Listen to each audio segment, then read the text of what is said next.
Hello friends, welcome to economics through MCQ series. इस series के अंदर हम लोग कंप्लीट इकोनॉमिक्स को मल्टीपल चॉइस क्वेश्चंस के थ्रू सॉल्व करने की कोशिश कर रहे हैं, जो आपके यूपीएससी प्रीलिम्स में काफी बेनिफिशियल होने वाला है। आज की क्लास में गवर्नमेंट बजट के ऊपर क्वेश्चंस लेके आऊँ, अराउंड 20 क्वेश्चंस को सॉल्व करेंगे, जो आपके chapter number 5 class 12 NCERT macro economics में सारी चीजें दी हुई हैं। स्टार्ट करते हैं क्वेश्चन नंबर 1 के साथ, देख लेते हैं क्या बता रहा है। How would you distinguish between the revenue and capital receipt of the government. भाई क्वेश्चन को अटेम्प्ट करने के पहले एक बार ये कंसेप्ट समझ लेते हैं। आने वाले क्वेश्चन में भी इस कंसेप्ट को काफी यूज किया गया है। अगर मैं बात करता हूं गवर्नमेंट बजट की, तो गवर्नमेंट बजट की जगह कॉन्स्टिट्यूशन में कौन सा वर्ड यूज होता है, that is annual financial statement. कहां पर दिया हुआ, it is given under article 112 of the Indian constitution for central government.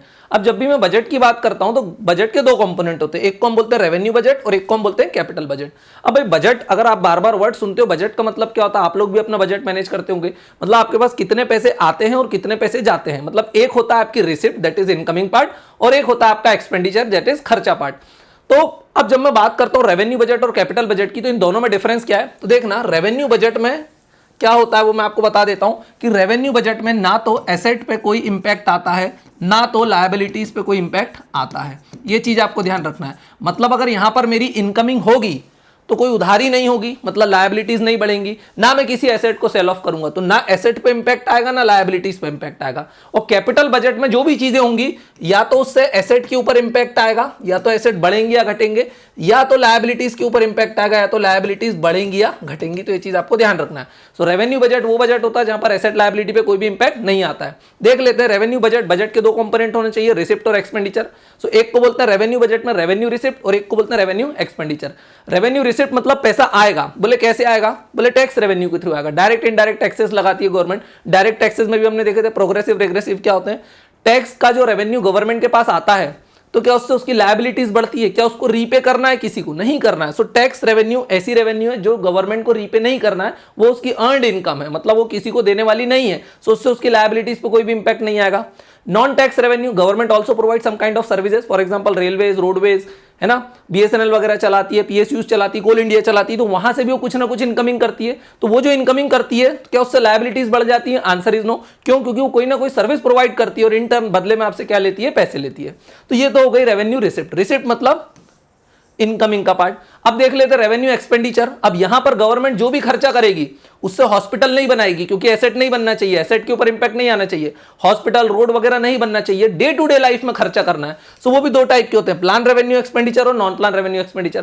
Plan revenue expenditure वो होते हैं, सिंपल भाषा में बोला जाए, 5 ईयर प्लान के अंदर लिख दिए, that is plan revenue expenditure. इसके एग्जांपल क्या हो सकते हैं? For example administrative expenses of the government. Government को पता है किसको कितनी सैलरी देना है, किसको कितनी पेंशन देना है, सब्सिडीज वगैरह कितनी प्रोवाइड करना है। तो ये सारे एक्सपेंडिचर जो ऑलरेडी प्लान्ड होते हैं उनको हम बोलते हैं, we call them plan revenue expenditure.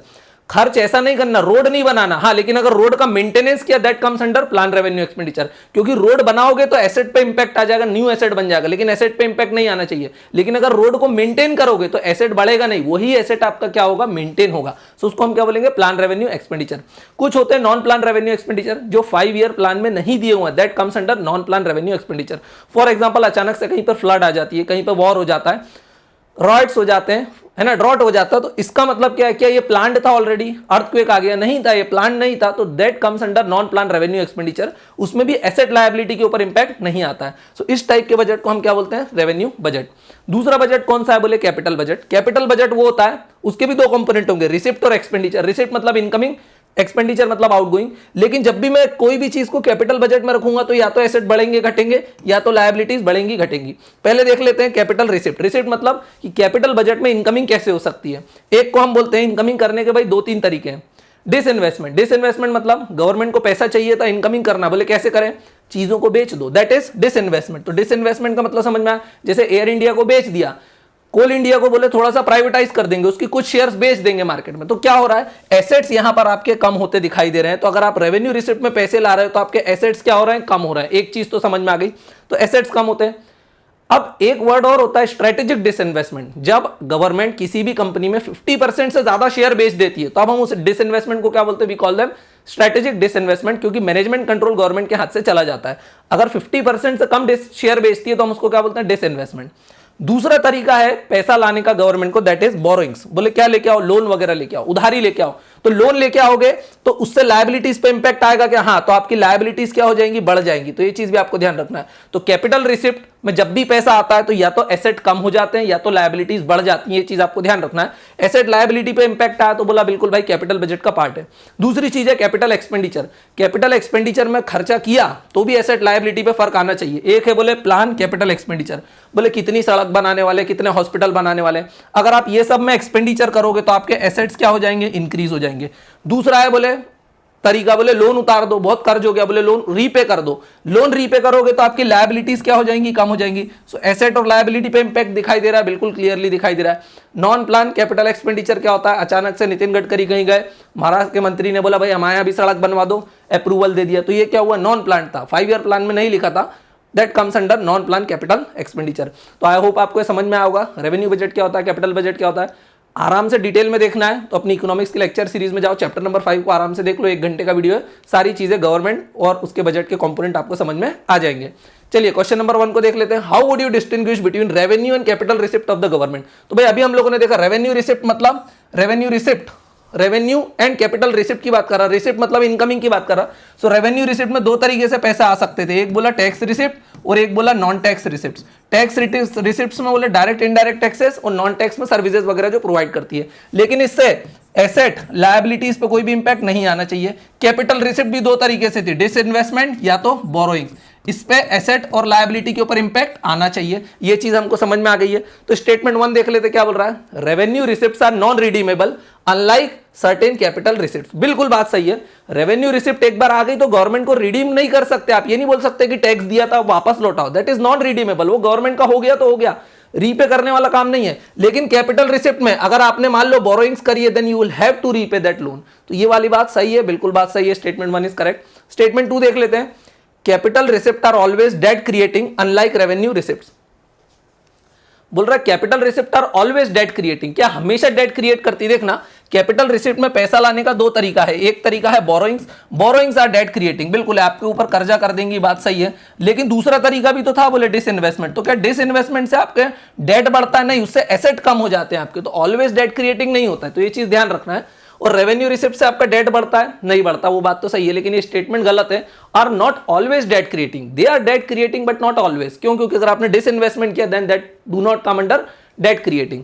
तो ये वाली बात गलत हो जाएगी। Which of the above is are correct? So only 1 is correct. 1 is given in option A. So A is the correct answer of question number 1। अब मैंने यहां पर कुछ दिया भी होगा गवर्नमेंट बजट, आराम से इसको चार्ट बना दिया, आप लोग देख लेना। यहां पर मैंने दिया हुआ है कि अगर खर्चा करना है आपको रेवेन्यू में तो रेवेन्यू एक्सपेंडिचर हो सकता है, रेवेन्यू और कैपिटल एक्सपेंडिचर हो सकता है। रेवेन्यू में एक्सपेंडिचर करोगे, रेवेन्यू वाले कंपोनेंट में अगर एक्सपेंडिचर करोगे तो ना तो आप एसेट को बढ़ाओगे ना तो लायबिलिटीज को कम करोगे, ध्यान रखना है। और अगर यहां पे खर्चा करोगे तो या तो आप आइदर एसेट को इंक्रीज करोगे या तो लायबिलिटीज को कम कर दोगे। ध्यान रखने वाली बात यह है कि रेवेन्यू एक्सपेंडिचर में हम लोगों ने देखा था यहां पर चार्ट में हमारे कि रेवेन्यू एक्सपेंडिचर में यहां वाले पार्ट में प्लान रेवेन्यू एक्सपेंडिचर रहते हैं लाइक एडमिनिस्ट्रेटिव एक्सपेंसेस, सैलरीज वगैरह। तो this is a recurring expenditure, हर महीने आने वाला एक्सपेंडिचर है। इसको ज्यादा नहीं घटाया जा सकता है हद से ज्यादा, ये समझ में आ रहा है आपको? क्योंकि सैलरीज वगैरह, पेंशन वगैरह इस पर गवर्नमेंट डिफॉल्ट नहीं कर सकती। अच्छा, अगर आप लोन लेते हो तो वो कहां आता है? कैपिटल रिसिप्ट में आता है। लोन लिया तो गवर्नमेंट की इनकमिंग हो गई, लेकिन लोन का जो इंटरेस्ट है वो तो हर मंथ जाता होगा। सो इंटरेस्ट कहां आता होगा? प्लान रेवेन्यू एक्सपेंडिचर में। सो रेवेन्यू एक्सपेंडिचर में आता है इंटरेस्ट, और अगर आपने लोन लिया that comes under borrowing of capital receipt. तो कुछ छोटी छोटी चीजें आपको ध्यान रखना है ताकि आप क्वेश्चंस को सही टिक कर पाओ। क्वेश्चन नंबर 1 देखा। चलिए अब चलते हैं क्वेश्चन नंबर 2 की तरफ। क्वेश्चन नंबर 2 क्या बोल रहा है? अ receipt is considered a capital receipt if it satisfy which of these condition. बोले किसी भी रिसिप्ट को कैपिटल रिसिप्ट कब बोलोगे? भाई अभी हम लोगों ने थोड़ी देर पहले देखा what is this capital receipt. बोले कैपिटल में जब भी बात होती है, जब भी वर्ड आ जाता है कैपिटल, तो हमको समझ में आ गया कि एसेट लायबिलिटी पे इंपैक्ट होना चाहिए। बोले कैपिटल रिसिप्ट में 2 चीजें थी, एक थी बोरोइंग्स, या तो आप पैसा लेके आओ उधारी में, और दूसरा क्या था? बोले रिसिप्ट लाने का तरीका डिस इन्वेस्टमेंट, या तो आप क्या कर दो? डिस इन्वेस्टमेंट कर दो। अगर आप बोरोइंग्स करते हो तो क्या हो जाती हैं? आपकी लायबिलिटीज इंक्रीज हो जाती हैं। डिस इन्वेस्टमेंट करते हो तो एसेट्स आपके घट जाते हैं। पैसा तो आ जाता है, या तो लायबिलिटीज बढ़ती हैं, एसेट कम हो जाते हैं, हमको पता चल गया। देखते हैं स्टेटमेंट 1 क्या बोल रहा? The receipt creates a liability for the government. Liability बढ़ती है क्या? हाँ, इट क्रिएट्स अ लायबिलिटी, क्योंकि बोरोइंग करी तो लायबिलिटी क्रिएट हो जाएगी। बात बिल्कुल सही है। स्टेटमेंट 2 बोल रहा है the receipt causes decrease in government asset, तो एसेट कम हो जाते हैं कि हाँ, अगर डिसइन्वेस्टमेंट किया तो एसेट कम हो जाएंगे। बात बिल्कुल सही है। So, दोनों स्टेटमेंट कैपिटल रिसिप्ट की डेफिनेशन को दे रहे हैं। Which of the above is are correct? Both are correct. So answer is either 1 और 2। गवर्नमेंट चाहे तो दोनों को एक साथ भी कर सकती है, बोले पैसा उधार में भी ला रहे हैं प्लस डिसइन्वेस्टमेंट भी कर रहे हैं, या तो वो कोई एक काम कर सकती है, बोले पैसा चाहिए तो बोले एक काम करो, क्या LIC को बेच दो, 10% शेयर बेच दो, ढेर पैसा आ जाएगा, या तो क्या कर लो, बोरोइंग कर लो। ये आपको छोटी छोटी चीज़ों को ध्यान रखना है। इन दोनों से बचने के लिए भी मोदी सरकार ने कुछ नई स्कीम्स चलाई हैं, उनको आप आराम से देख लेना। PM गति शक्ति वगैरह क्या है, एक बार उनको देख लेना, है ना। नेशनल मोनेटाइजेशन पाइपलाइन क्या है, एक बार उसको देख लेना। इकोनॉमिक सर्वे में बढ़िया तरीके से दी हुई है, तो जो कुछ चीज़ें इकोनॉमिक सर्वे में है वो मैं उम्मीद कर रहा हूँ कि आप लोग भी उसको कर रहे होंगे। चलिए नेक्स्ट क्वेश्चन की तरफ चलते हैं। यहाँ पर मैंने दिया हुआ कैपिटल बजट, कैपिटल रिसिप्ट में आना है तो डिसइन्वेस्टमेंट या बोरोइंग्स, इसमें एसेट लायबिलिटी पे इंपैक्ट आएगा ही आएगा। नेक्स्ट क्वेश्चन देखते हैं, question number 3। State government generate gets revenue earning from which of the following sources, बोले स्टेट गवर्नमेंट के पास रेवेन्यू कहां से आती है, वही पूछ रहा है। पहला बोल रहा है taxes on property and capital transaction, क्या स्टेट गवर्नमेंट टैक्सेस लगाती है? डेफिनेटली हमको पता है state government impose lot of taxes on property, है ना। इवन अगर आप ट्रांजैक्शन वगैरह भी करते हो, प्रॉपर्टी को एक नाम से दूसरे नाम पे ट्रांसफर कराते हो, सेल करते हो, तो उस पर भी प्रॉपर्टी टैक्स लग जाता है। कैपिटल ट्रांजैक्शन पे भी स्टेट गवर्नमेंट टैक्स मांग सकती है। Capital transaction means which involve large amount of money, बोले कोई फैक्ट्री वगैरह लगाना, मशीन वगैरह लगाना, तो उस पर स्टेट गवर्नमेंट डेफिनेटली आपसे टैक्सेस वगैरह डिमांड करती है। स्टेट 2 बोल रहा है state share in central taxes, बिल्कुल सेंटर के पास भी जो टैक्सेस आते हैं उससे भी तो स्टेट्स को दिया जाता है। फाइनेंस कमीशन अंडर आर्टिकल 280, है ना, डिवोल्यूशन ऑफ फंड्स, है ना, फाइनेंस कमीशन रिकमेंड करता है, तो सेंटर अपना कुछ पोर्शन किसको दे देती है, स्टेट को, तो state share in the central taxes, ये भी बात सही है। थर्ड बोल रहा है taxes on services in the state, बिल्कुल कुछ सर्विसेज अगर आप स्टेट में यूज करते हो तो स्टेट उसके ऊपर भी क्या मारता है, टैक्स मारता है, तो ये वाला स्टेटमेंट भी मेरा करेक्ट हो जाएगा। Select the correct answer using the code below, all of them are correct, that is given in C, so C is the correct answer of question number 3। इस टाइप के क्वेश्चन काफी easy रहते हैं। चलिए next question देख लेते हैं, question number 4। Capital receipt of the government do not include, क्या बोल रहा है, capital receipt do not include, बोले कैपिटल रिसिप्ट क्या होती है, जिससे एसेट लायबिलिटी पे इंपैक्ट आना ही चाहिए। बोले रिसिप्ट में या तो एसेट बेच दो तो एसेट कम हो जाए, या तो लायबिलिटीज बढ़ जाए, तो आपके पास पैसा आ जाएगा और कैपिटल रिसिप्ट में पैसा आ जाएगा। लेकिन ये बोल रहा है डू नॉट इंक्लूड, बोले इनमें से कौन सा कैपिटल रिसिप्ट का पार्ट नहीं है, तो देख लेते हैं। Borrowings of the government from the public, अगर बोरोइंग्स करेगी तो बिल्कुल बोरोइंग्स करेगी तो लायबिलिटीज बढ़ जाएगी, लायबिलिटी पे फर्क आया मतलब बोले कैपिटल रिसिप्ट का पार्ट है, तो ये आंसर नहीं हो सकता। दूसरा बोल रहा है grant receive from international organisation, देखो अगर लोन लेती तो फिर वो कैपिटल रिसिप्ट का पार्ट होता, लेकिन ये क्या बोल रहा है, यहां पर वर्ड यूज कर रहा है ग्रांट्स रिसीव्ड, ग्रांट्स मतलब बोले दे दिया पैसा खैरात में, भूल जाओ, रिटर्न नहीं करने वाले, तो बात बिल्कुल सही है, ये मेरा होना चाहिए। थर्ड बोल रहा है tariff duties received on imports, अगर इंपोर्ट पे टैरिफ ड्यूटीज लगाई हैं तो वो तो क्या हो गया, गवर्नमेंट का पार्ट है, गवर्नमेंट को मिल गया इन द फॉर्म ऑफ टैक्सेस, तो वो तो कैपिटल रिसिप्ट में नहीं आएगा, वो तो रेवेन्यू रिसिप्ट में आएगा, तो ये वाली बात भी सही है। इवन ये वाला भी रेवेन्यू रिसिप्ट में आएगा, क्यों, क्योंकि ग्रांट रिसीव्ड है, वापस नहीं करना है, तो वापस नहीं करना है तो एसेट लायबिलिटी पे इंपैक्ट नहीं आया, तो रेवेन्यू रिसिप्ट में चला गया।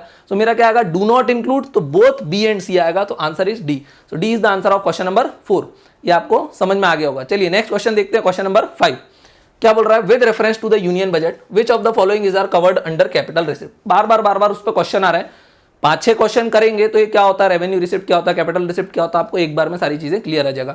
With reference to union budget which of the following is are covered under capital receipt, capital receipt में क्या क्या आता है, तो बोले कैपिटल रिसिप्ट में या तो डिसइन्वेस्टमेंट कर लो या तो बोरोइंग्स कर लो, अगर ये दोनों हैं तो अपने को पता, अगर डिसइन्वेस्टमेंट करोगे सो एसेट्स आपके क्या हो जाएंगे, कम हो जाएंगे, और बोरोइंग्स करोगे तो आपकी लायबिलिटीज क्या हो जाएंगी, बढ़ जाएंगी, तो या तो आपके एसेट्स कम हो जाएंगे या तो आपके लायबिलिटीज बढ़ जाएगी। Disinvestment, yes disinvestment comes under capital receipt, बात बिल्कुल सही है। 2 बोल रहा है interest and dividend on government investment, देखो इंटरेस्ट आता होगा मतलब गवर्नमेंट ने भी, अपनी भारत सरकार भले ही बाहर से लोन लेके आती है लेकिन नेपाल जैसे छोटे देशों को लोन देके भी आती है, तो वहां से इंटरेस्ट आता होगा, डिविडेंड आते होंगे, सो वो इंटरेस्ट और डिविडेंड कहां आते होंगे, वो उसकी इनकमिंग है, लेकिन वो कौन सी इनकमिंग है, में आते होंगे, क्यों, क्योंकि जो इंटरेस्ट आ रहा है उससे एसेट लायबिलिटी पे इंपैक्ट नहीं पड़ रहा, सो ये नहीं आएगा। थर्ड क्या बोल रहा है, funds from public provident fund, अगर देखना जनता से पब्लिक प्रोविडेंट फंड में गवर्नमेंट ने पैसा लिया है तो उसको रख नहीं सकती है, उसको वापस देना पड़ेगा विद इंटरेस्ट, तो ये वाला आएगा कैपिटल रिसिप्ट में, ध्यान रखना है आपको। फोर्थ क्या बोल रहा है, रेवेन्यू फ्रॉम इनकम टैक्स, भाई हमने टैक्स देखा था, रेवेन्यू रिसिप्ट में क्या होता है, टैक्स रिसिप्ट्स और non tax receipt. So tax receipt में डायरेक्ट टैक्सेस, इनडायरेक्ट टैक्सेस। तो revenue from income tax is a kind of direct tax. So direct tax तो रेवेन्यू रिसिप्ट में आता है। So revenue from income tax ये capital receipt में नहीं आएगा। सो मेरा आंसर क्या हो जाएगा 1 and 3 ओनली। सो 1 and 3 कहां पर दिया हुआ, ए में दिया हुआ। तो select the correct answer using the code below. So A is the correct answer of question number 5। ज्यादा स्पीड से नहीं जा रहे हैं, अब चूंकि एग्जाम पास आती जा रही है तो थोड़ा सा इंटेंस होते जा रहे हैं, ताकि कम समय में ज्यादा क्वेश्चन सॉल्व करें और कम समय में ज्यादा टॉपिक्स आपको सीखने के लिए मिलते रहे। रेवेन्यू बजट, कैपिटल बजट बार बार देख लो ताकि याद हो जाए। रेवेन्यू बजट के दो कंपोनेंट है, revenue receipt, revenue expenditure. Capital budget के भी दो कंपोनेंट है, कैपिटल रिसिप्ट और कैपिटल एक्सपेंडिचर। फिर देख लेना आराम से, चार्ट बना हुआ है, बार बार रिवाइज करना पड़ेगा। नेक्स्ट क्वेश्चन बोल रहा है question number 6, the money accruing from the sale of national saving certificate goes to which account of the government of India. भाई किसके बारे में बात कर रहा है, नेशनल सेविंग सर्टिफिकेट की बात कर रहा है। भाई क्या होते हैं नेशनल सेविंग सर्टिफिकेट, आप लोग कहाँ जाते हो, पोस्ट ऑफिस। अगर मान लो गवर्नमेंट को पैसे की जरूरत पड़ती है तो गवर्नमेंट कुछ क्या सेल करती है, नेशनल सेविंग सर्टिफिकेट्स सेल करती है। और कहाँ से सेल करवाती है, पोस्ट ऑफिस के थ्रू सेल करवाती है। अच्छा, पोस्ट ऑफिस लोन नहीं दे सकता है लेकिन वो आपसे पैसा लेता है। So post office is a kind of NBFC, non banking financial company, क्योंकि वो एक ही काम कर रहा है, या तो डिपॉजिट टेकिंग कर रहा होगा या तो लोन देने वाला। तो ये क्या कर रहा है, डिपॉजिट ले रहा है आप लोगों से। अब अगर आपसे डिपॉजिट ले रहा है, वो लोगों को लोन नहीं दे रहा, तो फिर ये कमाता कैसे, क्योंकि जो भी चीजें ये आपसे डिपॉजिट लेता है उस डिपॉजिट को कौन यूज करता है, गवर्नमेंट। और गवर्नमेंट बदले में पोस्ट ऑफिस को क्या देती है, इंटरेस्ट वगैरह देती है, जिससे प्रॉफिट अर्न करता है। सो नेशनल सेविंग सर्टिफिकेट आप कहां से खरीदते हो, पोस्ट ऑफिस से खरीदते हो, which carries usually higher rate of interest. वो हायर रेट ऑफ इंटरेस्ट उसके ऊपर रहता है तो ही लोग इसको खरीदते हैं। क्यों भाई, बैंक में तो सीआरआर, एसएलआर सारी चीजें एप्लीकेबल रहती है, लेकिन पोस्ट ऑफिस में सारी चीजें एप्लीकेबल नहीं रहती है। तो इसमें हायर रेट ऑफ इंटरेस्ट मिल जाता है, ताकि लोग अपना क्या करते हैं, पैसा यहां पर लगा देते हैं। इससे कुछ इनकम टैक्स वगैरह में भी आपको कंसेशन वगैरह मिलते रहते हैं, तो ये आपको ध्यान रखना है। So money accruing to the sale of national saving certificate goes to which account, मतलब जो पैसा गवर्नमेंट को एनएससी बेच के मिलता है वो किस अकाउंट में जाता है। तो भाई अकाउंट आपको पता है, अकाउंट कितने हो सकते हैं, contingency fund of India, consolidated fund of India, public accounts of India. और फोर्थ बोल रहा है prime minister national relief fund. भाई constitution talks about these 3 kind of funds. तो ये सारी चीजें कहां दी हुई है, कॉन्स्टिट्यूशन के अंदर दी हुई है, आपको ये चीज पता है। अब कौन सा पैसा कहां जाता है मैं वो बता देता हूं। कंटिजेंसी फंड, कंटिजेंसी फंड होता है इमरजेंसी सिचुएशन के लिए। प्रेसिडेंट अपने साइन से कुछ पैसा निकाल सकता है। फॉर एग्जांपल अचानक से कहीं पे बाढ़ आ गई, कहीं पे ड्रॉट आ गई, भूकंप आ गया, कुछ भी हो सकता है। अगर अचानक से कोई कंटिजेंसी आई तो पैसे को यूज करने के लिए क्या प्रेसिडेंट पार्लियामेंट के अप्रूवल का वेट करेगा, answer is no. This fund is for the emergency purpose. अब नेशनल सेविंग सर्टिफिकेट का पैसा इमरजेंसी के लिए तो नहीं जाने वाला, तो मैं इसको हटा देता हूं। दूसरा फंड है consolidated fund of India. Consolidated fund of India वो है, फॉर एग्जांपल इसमें जो भी पैसा जाता है और अगर गवर्नमेंट को उसको यूज करना है तो उसको पार्लियामेंट का अप्रूवल लेना पड़ेगा, है ना। जैसे आपने टैक्स दिया है ना, गवर्नमेंट ने कहीं से अर्निंग वगैरह करी, तो वो सब पैसा कहां जाएगा, कंसोलिडेटेड फंड ऑफ इंडिया में। टैक्स का पैसा वगैरह कहां जाएगा, कंसोलिडेटेड फंड में। अगर इसमें से पैसा निकालना है तो गवर्नमेंट को पार्लियामेंट से परमिशन लेना पड़ेगी, अप्रोप्रिएशन बिल ला करके लेना पड़ेगी, तभी गवर्नमेंट इसमें से पैसा निकाल सकती है। तो ये वाला पैसा इसमें भी नहीं जाएगा। क्यों, क्योंकि नेशनल सेविंग सर्टिफिकेट में अगर आपने पैसा डाला है, अगर आपने पैसा डिपॉजिट किया है तो आप कभी भी पैसे को विड्रॉ भी कर सकते हो। और अगर आप पैसे को विड्रॉ करोगे तो क्या उसमें बार बार पार्लियामेंट की परमिशन लेना पड़ेगी गवर्नमेंट को, तब तो बहुत हेडेक हो जाएगा। बोले 100 रुपए निकालने हैं, पार्लियामेंट में बिल लाना पड़ेगा, नहीं। तो उस टाइप के पैसे को कहां रखा जाता है, पब्लिक अकाउंट्स ऑफ इंडिया में रखा जाता है, कि यहां पर ये पैसा एक्चुअली गवर्नमेंट का नहीं है। कंसोलिडेटेड फंड में वो पैसा रखते हैं जो गवर्नमेंट का हो चुका रहता है। फॉर एग्जांपल टैक्स में जो पैसा आया वो गवर्नमेंट का हो चुका है, रेलवे से सर्विस प्रोवाइड करके जो पैसा है वो गवर्नमेंट का हो चुका है, वो पैसा वहां रखेंगे कंसोलिडेटेड फंड ऑफ इंडिया में। लेकिन जो पैसा गवर्नमेंट का नहीं है, गवर्नमेंट से क्या है, इंटरमीडिएट है, कि भाई आपका पैसा आ रहा है, आप कभी भी निकाल सकते हो। So here government is acting like a banker in NSC certificates, बोल सकते हैं। सो इस टाइप के पैसे को जहां पर day to day transaction involve हो सकता है, उसके लिए परमिशन नहीं लेना पड़ती है पार्लियामेंट की, तो उस पैसे को कहां रखा जाता है, पब्लिक अकाउंट्स ऑफ इंडिया में। ऐसा ही होता है, अगर एसबीआई में आपने पैसा जमा किया, एसबीआई का ऑनर गवर्नमेंट है, अगर आप पैसा निकालने गए तो क्या गवर्नमेंट पार्लियामेंट का अप्रूवल लेगी, नहीं लेगी, क्योंकि वो सारा पैसा कहां जाता है, पब्लिक अकाउंट्स ऑफ इंडिया में जाता है। ये सारी चीज समझ में आई। सो क्वेश्चन नंबर 6 का आंसर हो जाएगा सी। नेक्स्ट क्वेश्चन से पहले मैं आप लोगों को बता देता हूं कि अगर आप लोग भी यूपीएससी और एमपीपीएससी की तैयारी करना चाहते हैं, परसिवरेंस आईएएस की ऐप के ऊपर most affordable price that is at 4500 rupees only में न्यू बैच अवेलेबल है जिसमें आपको प्री प्लस मेंस की कंप्लीट प्रिपरेशन कराई जाएगी और इसी टाइप से to the point content deliver किया जाएगा जिसकी वैलिडिटी होने वाली है 1 ईयर। अगर ये वीडियो पसंद आता है तो जल्दी से चैनल को सब्सक्राइब करना है और वीडियो को लाइक करना है, क्योंकि लाइक्स आते ही नहीं है। मैं इतनी मेहनत करके आप लोगों के लिए वीडियोज़ वगैरह बनाता हूँ लेकिन कोई भी रिस्पॉन्स मुझे देखने के लिए वहाँ पर नहीं मिलता है, ना लाइक मिलते हैं ना कमेंट्स मिलते हैं, तो मुझे पता ही नहीं चलता कि मेरा सेशन इंटरैक्टिव है भी या नहीं, कि आप लोगों को कंटेंट पसंद आ भी रहा है या नहीं। तो ये चीज़ का आप लोगों को भी ध्यान रखना है। चलिए क्वेश्चन नंबर 7 को देख लेते हैं क्या बोल रहा है। When government expenditure is more than its receipt, अब क्या बता रहा भाई, गवर्नमेंट का खर्च ज्यादा है। खर्च बोले तो कौन सा, देखो गवर्नमेंट का expenditure is more then its receipt, बोले खर्चा ज्यादा है और इनकमिंग कम है, यही बोल रहा। अब खर्चे के तो दो तरीके हैं, खर्चा करना है तो या तो खर्च कहां कर सकते हैं, बोले या तो रेवेन्यू एक्सपेंडिचर हो सकता है प्लस कैपिटल एक्सपेंडिचर, यही दोनों में गवर्नमेंट खर्च करती है। और ये किससे जाता है, रेवेन्यू रिसिप्ट से जाता है प्लस कैपिटल रिसिप्ट। भाई रिसिप्ट भी दो टाइप की हो सकती है, revenue receipt plus capital receipt. Expenditure भी दो टाइप के हो सकते हैं, revenue expenditure plus capital expenditure. तो ये बोल रहा है गवर्नमेंट का ओवरऑल एक्सपेंडिचर ज्यादा है, किससे, रिसिप्ट से। बोले आमदनी अठन्नी और खर्चा रुपया, वो वाली सिचुएशन है। उस सिचुएशन में क्या होगा देख लेते हैं। इट फ्लोट्स रूपी इन द इंटरनेशनल मार्केट। भाई अगर रूपी को फ्लोट करेगी मतलब लिक्विडिटी को बढ़ाएगी, तो देखना यहां पर सिचुएशन क्या है कि गवर्नमेंट का खर्च ज्यादा हो गया उसकी रिसिप्ट से, मतलब गवर्नमेंट नीड्स एक्स्ट्रा मनी। अब गवर्नमेंट को किसकी जरूरत है, पैसे की जरूरत है, गवर्नमेंट नीड्स मनी बोल सकता हूं मैं, तो गवर्नमेंट बैडली नीड्स मनी। अब अगर उसको पैसे की जरूरत है तो वो क्या रूपी को फ्लोट करेगी इंटरनेशनल मार्केट में, अरे नहीं भाई, वो बॉन्ड वगैरह इशू करेगी ताकि उसके पास पैसा आए। बॉन्ड को बेचेगी तभी तो पैसा लेकर के आएगी, और एनएससी को बेचेगी तभी तो जनता से पैसा लेकर के आएगी। गवर्नमेंट सिक्योरिटीज को बेचेगी तो लोगों से पैसा लेगी। अगर और रूपी को डाल दिया तो कहां से डालेगी, अभी उसके पास है ही नहीं एक्स्ट्रा मनी, उसको पैसे की जरूरत है, तो वो क्या करेगी, बोरोइंग्स वगैरह करेगी, बॉन्ड्स वगैरह इशू करेगी। सो इट फ्लोट्स रूपी इन द इंटरनेशनल मार्केट, नहीं it floats bonds in the international market आना चाहिए। तो ये रॉन्ग हो गया मेरा। स्टेटमेंट 2 क्या बोल रहा है, it purchases sovereign bond of credit rating countries. It purchases sovereign rating bonds, नहीं it will sell the bonds, उसको बॉन्ड बेचना पड़ेगा, इट विल सेल बॉन्ड्स, वो बॉन्ड्स को बेचेगी। अगर बॉन्ड बेचेगी तो उसको पैसा मिलेगा गवर्नमेंट को, यही बोल सकते हैं। अगर वो बॉन्ड परचेज करेगी तो और पैसा चला जाएगा, तो पैसा तो है ही नहीं उसके पास, ऑलरेडी गवर्नमेंट डेफिसिट में, सो ये वाला स्टेप भी वो नहीं ले सकती। थर्ड स्टेटमेंट देखो क्या बोल रहा है, it increases the amount of current account deficit to fund the fiscal deficit. अगर गवर्नमेंट का एक्सपेंडिचर ज्यादा है तो उसका इंपैक्ट क्या होगा, it increases the amount of current account deficit to fund fiscal deficit. इस स्टेटमेंट को अपन डाउट में रखते हैं पहले, क्योंकि अपने भी दो ऑप्शन क्या हो चुके हैं गलत। देखो जहां जहां 1 2 है पहले मैं उसको एलिमिनेट करूं, यहां पर 1 था एलिमिनेट हो गया, यहां पर 2 था एलिमिनेट हो गया, अब 3 कहीं दिखाई ही नहीं दे रहा है। अगर मुझे ये स्टेटमेंट नहीं भी पता है तो भी मुझे पता चल गया ये तो गलत है, क्योंकि ऑप्शन में है ही नहीं, बट फिर भी इस स्टेटमेंट को अपन अभी देखते हैं। पहले 4th को देख लो, it purchases securities under the market stabilisation scheme. क्या बोल रहा है, इट परचेजेस द सिक्योरिटीज। अरे अगर वो सिक्योरिटीज को परचेज करेगी तो पैसा देना पड़ेगा, उसको सिक्योरिटीज को सेल करने की जरूरत है। तो बार बार ये पागल जिसने क्वेश्चन बनाया तीनों में एक ही फंडा यूज करके बैठ गया, ये उसको सिक्योरिटीज को सेल करना, उसको बॉन्ड को सेल करना है। तो 4th भी मेरा क्या हो जाएगा, रॉन्ग हो जाएगा। तो मेरा आंसर आ जाएगा D, that is none of the above. अब वैसे भी देख लेते हैं मार्केट स्टेबलाइजेशन स्कीम के बारे में जो इसने बात करी। हम लोगों ने देखा था मार्केट स्टेबलाइजेशन स्कीम गवर्नमेंट को फंडिंग के लिए नहीं है, वो लिक्विडिटी को एडजस्टमेंट करने के लिए एक शॉर्ट टर्म स्कीम है, जिसको हम प्रीवियस क्लासेस में क्वेश्चंस के थ्रू ऑलरेडी कवर कर चुके हैं। सो इस क्वेश्चन का मेरा आंसर क्या हो जाएगा, D, that is none of the above. समझ में आ गया होगा आप लोगों को। अब यहां पर मैंने थर्ड का दिया भी हुआ, अगर करंट अकाउंट डेफिसिट हाई है आपका, क्या बोल रहा है third statement, it increases the amount of current account deficit. अगर करंट अकाउंट डेफिसिट हाई है, करंट अकाउंट डेफिसिट मतलब चैप्टर नंबर 6 में जाओ, बैलेंस ऑफ पेमेंट में, करंट अकाउंट डेफिसिट मतलब आप कितना इंपोर्ट करते हो कितना एक्सपोर्ट करते हो। करंट अकाउंट डेफिसिट का मतलब है आपके इंपोर्ट्स ज्यादा हैं आपके एक्सपोर्ट से।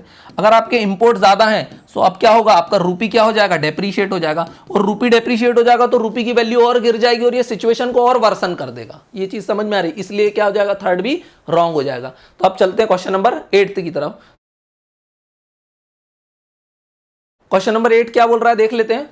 Revenue expenditure of the government consist of, भाई बात कर रहा है रेवेन्यू एक्सपेंडिचर की, बार बार हम लोगों ने देख लिया। रेवेन्यू एक्सपेंडिचर कहां आएगा, गवर्नमेंट बजट से आओ, रेवेन्यू बजट, रेवेन्यू बजट से रेवेन्यू एक्सपेंडिचर की बात कर रहा तो यहां पर आ जाओ। रेवेन्यू एक्सपेंडिचर जब भी आप पैसा खर्च करोगे तो एसेट लायबिलिटी पे इंपैक्ट नहीं आना चाहिए। मतलब अगर आपने पैसा खर्च किया तो एसेट मत बनाना, हॉस्पिटल मत बनाना, रोड मत बनाना, क्योंकि उससे एसेट बढ़ जाएंगे। और रेवेन्यू बजट में एसेट और लायबिलिटी पे इंपैक्ट नहीं आना चाहिए, चीज बार बार बता रहा हूं।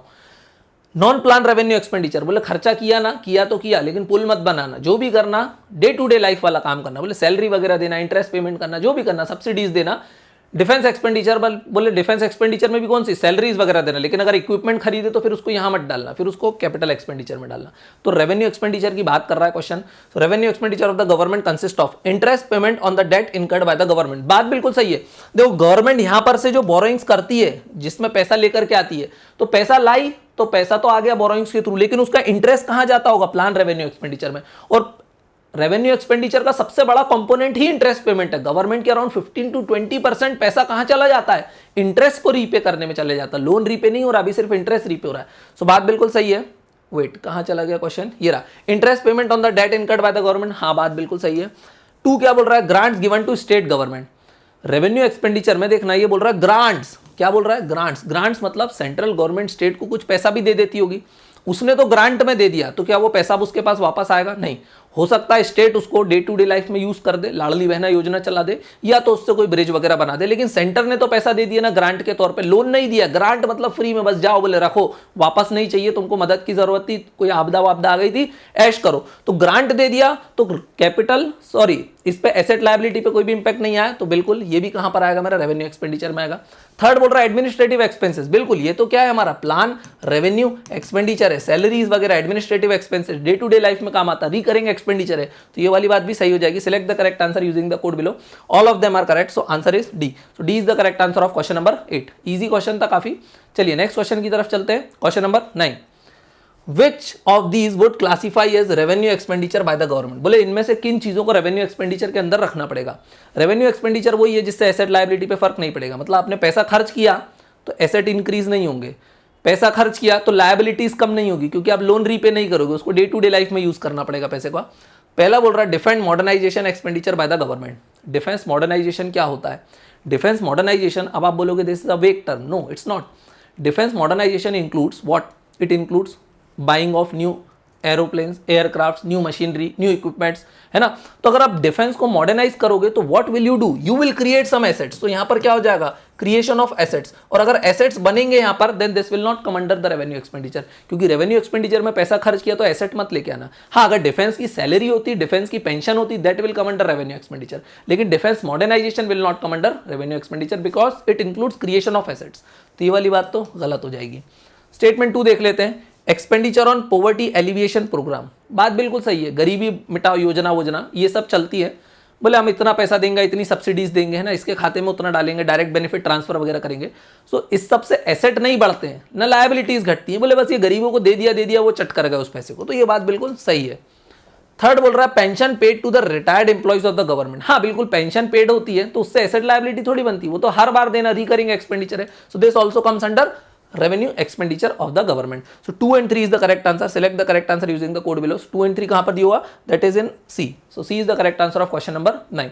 इजी क्वेश्चन था, रेवेन्यू एक्सपेंडिचर के बारे में बात कर रहा था, इसकी बारे में बात कर रहा था, है ना। और डिफेंस में जो एक्सपेंडिचर करा वो कहां आएगा आपका, वो यहां पर भी आ सकता है, यहां पर भी आ सकता है। वो हो सकता है मोदी जी फ्रांस गए, अचानक से राफेल खरीद लाए, बोले दिस इज नॉट प्लान, सो बोले उसको नॉन प्लान कैपिटल एक्सपेंडिचर में डालना, डिफेंस मॉडर्नाइजेशन को, लेकिन डिफेंस वालों की सैलरी को कहां डालना, रेवेन्यू एक्सपेंडिचर में डालना। चलिए नेक्स्ट क्वेश्चन देख लेते हैं। हाँ रेवेन्यू एक्सपेंडिचर में और क्या क्या आता है, तो वहां पर मैंने दिया हुआ list. Interest payment by the government on the internal and external loan, जो अंदर से लोन लिए बाहर से लोन लिए उन पे जो इंटरेस्ट देते वो।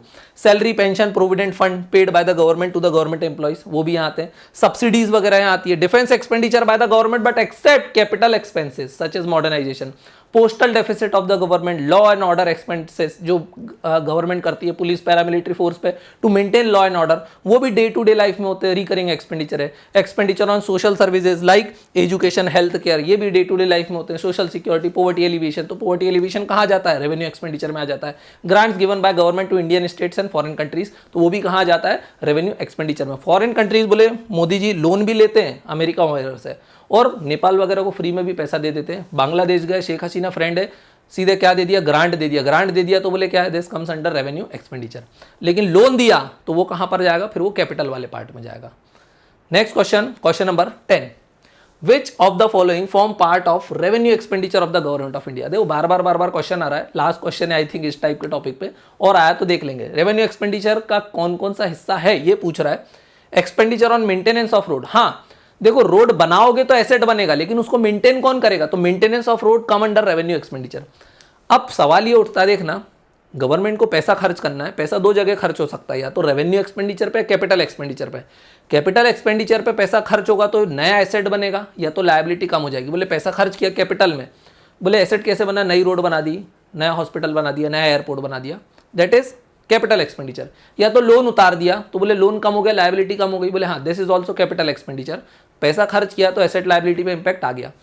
Revenue expenditure day to day life में रहते हैं। हमारे यहाँ पर ये बड़ी प्रॉब्लम है। देखो गवर्नमेंट हर बार क्या बताना चाहती है कि हमने इतना पैसा खर्च किया और इतनी नई नई योजनाएं बनाई, इतने पार्क्स बनाए, इतने एयरपोर्ट बनाए, इतनी सड़कें बनाई, लेकिन जो सड़कें बन गई हैं अब उनका मेंटेनेंस भी करना पड़ेगा, और अगर मेंटेनेंस करोगे तो उसमें कौन सा पैसा लगेगा? Revenue expenditure. सो फिर अगर आप रोड को मेंटेन कर रहे हो तो जनता को ये नहीं बता सकते ना कि इतने नेशनल हाईवे और बनाए, तो गवर्नमेंट ज्यादा पैसा कहां खर्चा करना चाहती है? रेवेन्यू एक्सपेंडिचर, ताकि डींगे हाँक सके। लेकिन उनके मेंटेनेंस में जो पैसा लगता है वो रेवेन्यू एक्सपेंडिचर में जाता है, और वो गवर्नमेंट शो करना नहीं चाहती है क्योंकि उससे नया एसेट बनता नहीं दिखाई देता। तो मेंटेन करोगे रोड को, that comes under revenue expenditure. नई रोड बनाओगे तो कैपिटल एक्सपेंडिचर। ध्यान रहेगा। Interest payment on the loan taken from international bodies, बिल्कुल लोन लोगे तो कैपिटल रिसिप्ट में बोरोइंग्स में जाएगा, और अगर इंटरेस्ट पे करोगे तो रेवेन्यू एक्सपेंडिचर हो जाएगा। तो ये वाली बात सही है। Subsidies forwarded to the agriculture, बिल्कुल सब्सिडीज वगैरह दी, एसेट लायबिलिटी बनी, क्या बस दे दी तो दे दी किसानों को, बात सही है। तो 1 2 3 आर करेक्ट। सो क्या है? Select the correct answer using the code below. 1 2 3 कहां पर दिया हुआ? D. So D is the correct answer of question number 10। सारी चीजें आप लोग को ऑलरेडी समझ में आ चुकी हैं। नेक्स्ट क्वेश्चन देख लेते हैं। गोको मॉडल, किसके बारे में? GoCo model recently seen in news concerns with. GoCo model क्या है मैं बता देता हूं। इट इज रिगार्डिंग, ये फैक्चुअल क्वेश्चन है, आइदर यू नो इट और यू डोंट नो इट। अगर नहीं आता है so it is better to skip such kind of question then go for the negative marking. So इसका आंसर हो जाएगा रीबैलेंसिंग डिफेंस एक्सपेंडिचर। भाई गोको मॉडल क्या बोलता है? सिंपल बोलता है गोको मॉडल कि बोले गवर्नमेंट को क्या करना चाहिए? डिफेंस का पूरा मैनेजमेंट किसको दे देना चाहिए? प्राइवेट सेक्टर को, because government bodies are highly inefficient. Private sector क्या लाएगी? उसमें एफिशिएंसी लेकर के आएगी, नई नई टेक्नोलॉजीज लेके आएगी, न्यू न्यू इनोवेशंस लेके आएगी, then defence sector will grow. तो ये कौन बोलता है? GoCo model, rebalancing defence expenditure. और गोको मॉडल को स्टडी किसने किया था? On the recommendation of lieutenant general D B. Shekatkar, he was a retired person, है ना। Committee to enhance combat capabilities and rebalancing defence expenditure of the government of India. Next question को देखते हैं, question number 12। Which of the following has formed the largest chunk of union government expenditure in annual budget of the last 5 years? बोले government जो पैसा खर्च करती है, बोले उनमें से सबसे ज्यादा पैसा किसके ऊपर खर्च करती है? Salaries, interest payment, total subsidies and pension. सबसे ज्यादा पैसा खर्च किसके ऊपर होता है? That is interest payment. Around 20% of the amount और 20% of the total expenditure of the government goes to interest payment. और इंटरेस्ट पेमेंट कौन सा खर्चा है? बोले this is revenue expenditure. Revenue expenditure है तो ना तो आप इससे एसेट बनाओगे, ना लायबिलिटीज को कम करोगे। तो ये चीज आपको ध्यान रखना है। तो इससे एसेट लायबिलिटीज नहीं बनती है, इसलिए this expenditure is very dangerous. So और इंटरेस्ट पेमेंट मतलब कुछ नहीं हो रहा, बस बाहर पैसा जा रहा है, and it forms around 20% of the total government expenditure. सबसे पहले देख लेते हैं हम लोग, सबसे ज्यादा खर्च गवर्नमेंट कहां करती है? अगर मैं रेवेन्यू एक्सपेंडिचर की बात कर रहा हूं, this all is revenue expenditure. सबसे ज्यादा पैसा कहां खर्च किया? इंटरेस्ट पेमेंट में। यूजुअली ये चार्ट चलता है, अभी कई बार कुछ साल बदल भी सकता, तो आप आराम से देख लेना। सबसे ज्यादा कहाँ पैसा जाता है? Interest payment. फिर कहाँ जाता है? सब्सिडीज में, सब्सिडीज वगैरह जो प्रोवाइड होती है। फिर डिफेंस में पैसा जाता है, फिर पेंशन में, फिर ग्रांट्स बोले तो इंटरनल ग्रांट्स भी हो सकता है स्टेट्स वगैरह को जो सेंट्रल गवर्नमेंट पैसा देती है, और एक्सटर्नल ग्रांट्स भी हो सकता है जो नेपाल वगैरह को फ्री में देती है। ग्रांट्स बोल रहा हूँ मैं, लोन नहीं बोल रहा हूँ, ग्रांट्स। समझ में आया? ग्रांट्स बोले कौन क्यों देती है सेंट्रल गवर्नमेंट? क्योंकि फाइनेंस कमीशन रिकमेंड करता है कि अराउंड आप अपना 40% किसको दे दो? स्टेट्स को दे दो, क्योंकि स्टेट्स के रेवेन्यू इनफ नहीं है स्टेट को रन करने के लिए। तो सेंटर अपने टैक्सेस में से कुछ पैसा किसको दे देती है? स्टेट को। और वो हम लोगों ने ऑलरेडी देख लिया था कि फाइनेंस कमीशन कैसे वर्टिकल और हॉरिजॉन्टल डिवोल्यूशन को डिसाइड करवाता है, और net proceed of the taxes क्या होते हैं देखा था हमने कि सरचार्ज और सेस को सेंटर शेयर नहीं करती है, इसलिए सेंटर कोशिश करती है ज़्यादा से ज़्यादा पैसा किस में आ जाए? सरचार्ज और सेस से, क्योंकि वो स्टेट्स के साथ शेयर करना नहीं पड़ता है। चलिए नेक्स्ट क्वेश्चन देखते हैं। नेक्स्ट क्वेश्चन, हाँ ये चार्ट बार बार आ रहा है। क्वेश्चन नंबर 13 क्या बोल रहा है? Which of the following is are form a part of revenue expenditure. Revenue expenditure का कौन कौन पार्ट है? बार बार करा दिया, बार बार नहीं बोलूंगा। Salaries is part of revenue expenditure, हाँ बार बार आती है। Defence expenditure is also part of revenue expenditure except expenditure for the defence modernisation. तो डिफेंस एक्सपेंडिचर मतलब सैलरीज वगैरह, पेंशन वगैरह तो उनको भी देना पड़ती है, तो ये बात भी सही है। मेजर सब्सिडीज, हाँ सब्सिडीज तो आती हैं बिल्कुल, हम लोगों ने बार बार देखा।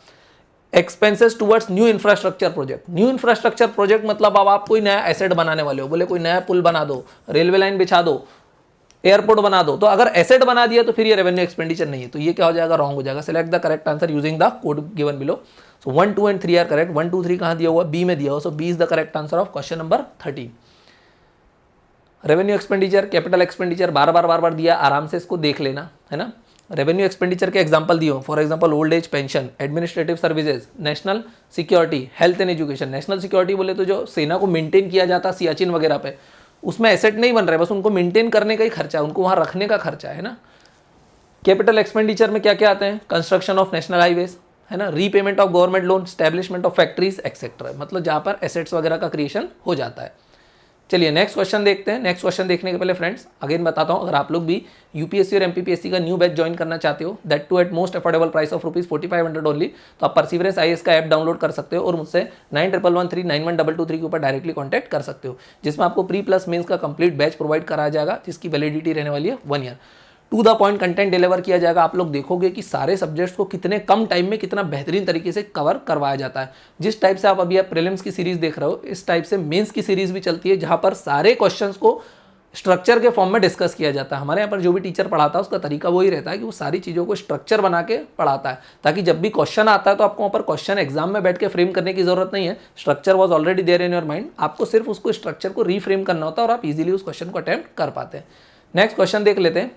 क्वेश्चन नंबर 14 किसके बारे में बात कर रहा है, primary deficit refers to, primary deficit की बात कर रहा है।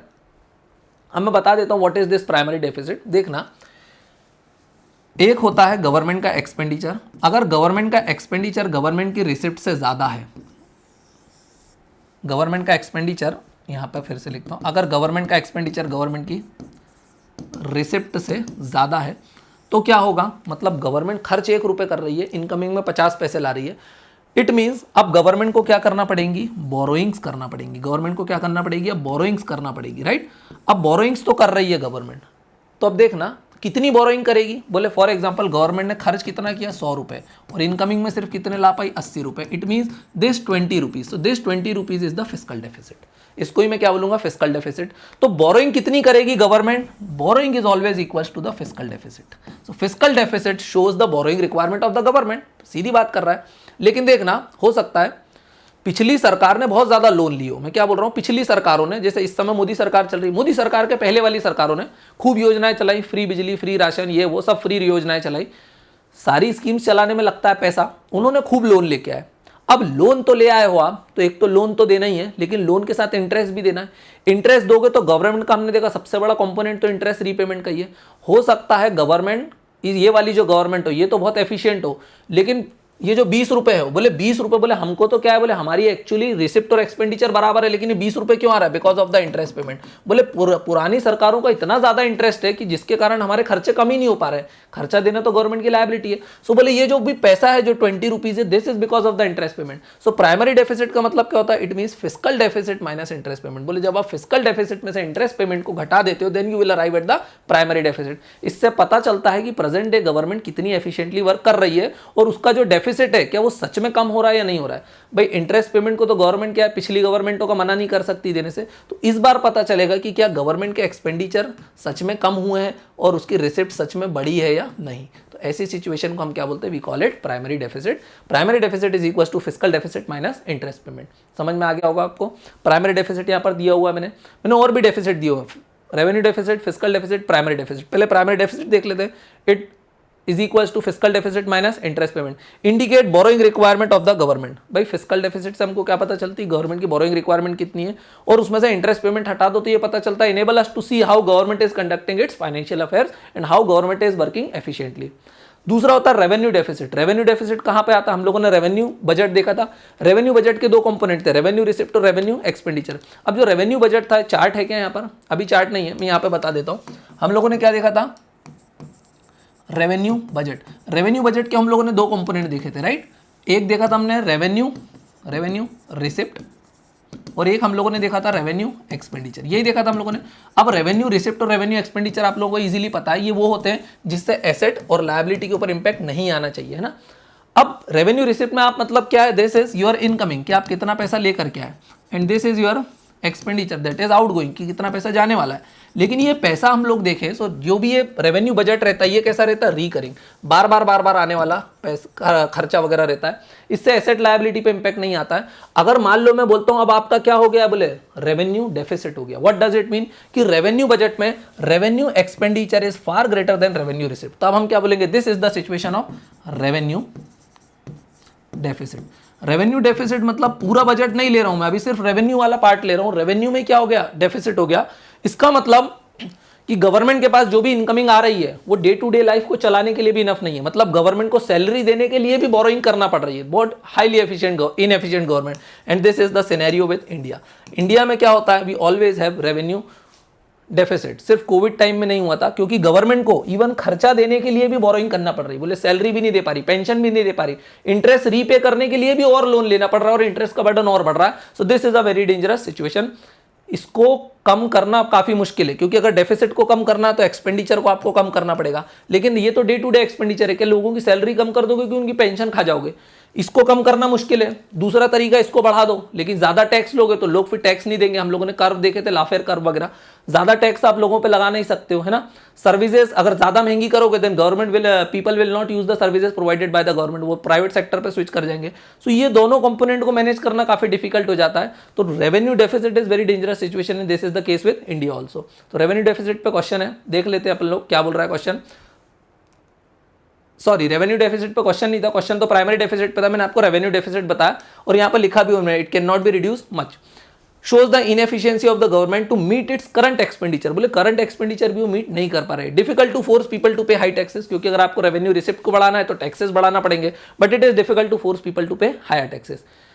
Lead to more debt and interest liability, बोले अब गवर्नमेंट क्या करेगी अगर रेवेन्यू डेफिसिट हो गया तो और बोरो करेगी, क्योंकि जितना खर्च हुआ है उतना पैसा तो लाना पड़ेगा। पैसा कहां से लाओगे, बोरोइंग्स में से, तो बोरोइंग्स में से लाओगे तो उधार बढ़ जाएगा, डेट बढ़ जाएगा, डेट बढ़ जाएगा तो इंटरेस्ट लायबिलिटी और बढ़ जाएगी, और फिर अगले साल और बड़ा रेवेन्यू डेफिसिट देखने को मिलेगा, तो विशियस साइकिल चलता जाएगा।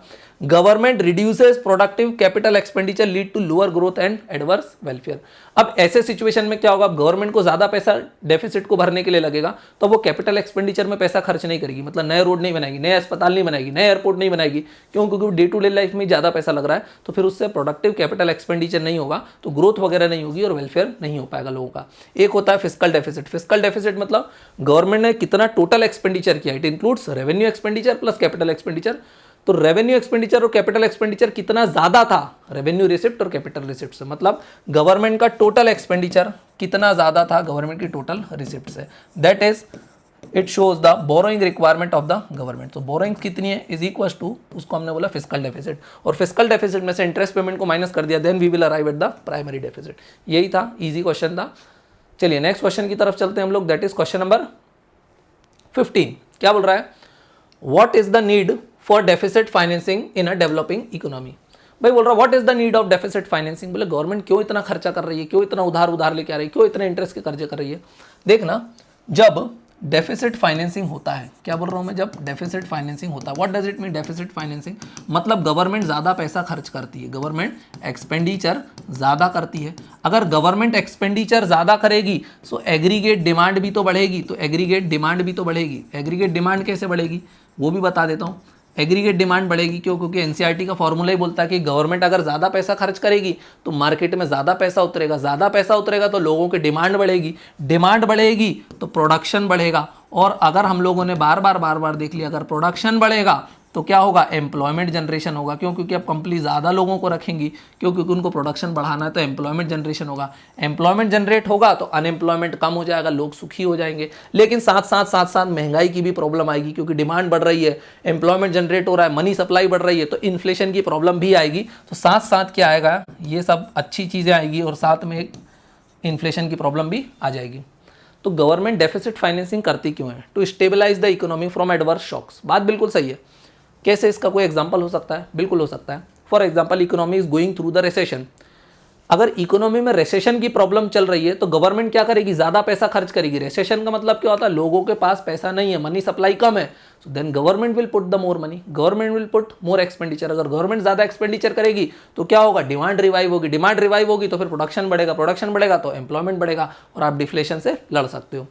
दूसरा बोल रहा है टू जनरेट ह्यूमन कैपिटल। बात बिल्कुल सही है, हो सकता है ह्यूमन कैपिटल को जनरेट करने के लिए गवर्नमेंट एक्सपेंडिचर कर रही हो, स्कूल में बच्चों को पढ़ाने के लिए ऐसी ऐसी स्कीमें चला रही हो, हेल्थ फैसिलिटीज़ प्रोवाइड कर रही हो, राइट। सो इसके लिए भी बात सही है, डेवलपिंग कंट्रीज में इसलिए डेफिसिट फाइनेंसिंग हो सकती है।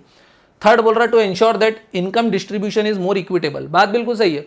बोले सब्सिडीज वगैरह देना पड़ रही है गरीबों को, इसलिए गवर्नमेंट पैसा खर्च कर रही है और उसके लिए वो क्या कर रही है, डेफिसिट फाइनेंसिंग। बोले लाडली बहना योजना क्यों चला रहा है, बोले बहनें गरीब हैं, तो बहनें गरीब है तो उनको पैसा दो, पैसा दोगे तो डेफिसिट फाइनेंसिंग करना पड़ेगी, तो ये बात भी सही हो जाती है।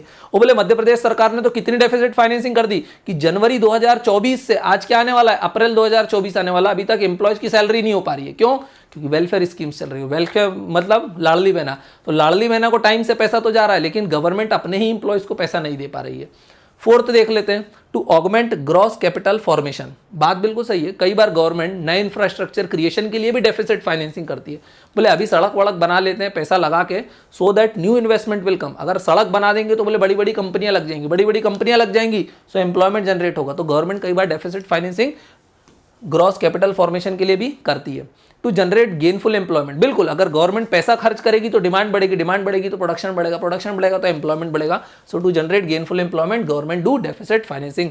Select the correct answer using the code below. So 1 2 3 4 5 is correct, so D is the correct answer of question number 15। अब मैंने कल ये 1-2 क्लासेस पहले बताया था कि ये इस क्वेश्चन से रिलेटेड नहीं है। एक ब्लैंक स्लाइड है या नहीं है? ब्लैंक स्लाइड तो नहीं है, चलिए मैं इसी पे बता देता हूँ आप लोगों को कि इकोनॉमी मैंने आपको बताया था फेजेस से चाहती है, राइट। पहले ये बूम आया, फिर बस्ट आया, फिर बूम, फिर बस्ट, ऐसे ही चलती है। सो this is the period of boom.